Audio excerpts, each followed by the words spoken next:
Когда приходит такой заказ по костюмам для фильмов, уже пытаешься в эту эпоху как-то проникнуться этой эпохой. Как люди тогда одевались. Вот эти книжки мне очень помогают. Я быстренько их читаю, смотрю. Если это какой-то 18 век, это особенно там интересно все очень. Как описывали ученые, художники, как это все видели.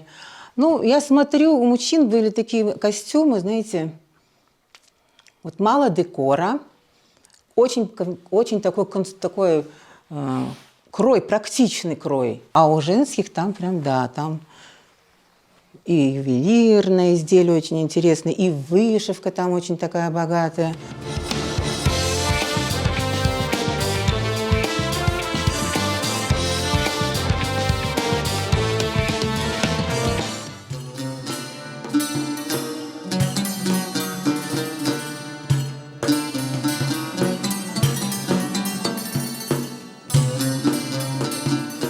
Была какая-то старая фотография, это Халида Ханум принесла. И она там объяснила, конечно, она технический рисунок быстренько накидала. Старые ткани тоже нашли, чтобы все прям соответствовало. Шила маленькому Гаспринскому, потом уже среднему Гаспринскому, а старшему Гаспринскому только рубашку.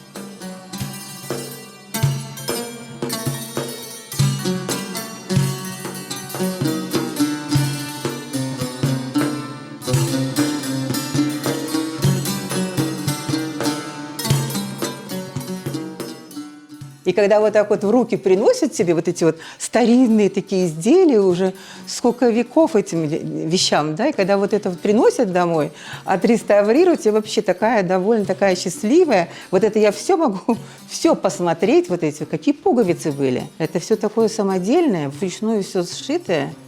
Вообще, мне вот такое счастье это для меня.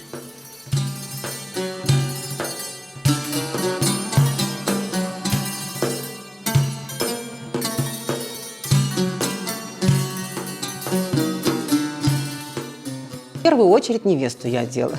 Он такой бархат нашел, старинный уже, красивый, зеленый, красивую тесьму. Это кокуслюк я и сшила, фес, колхапак, халат сам такой, антер.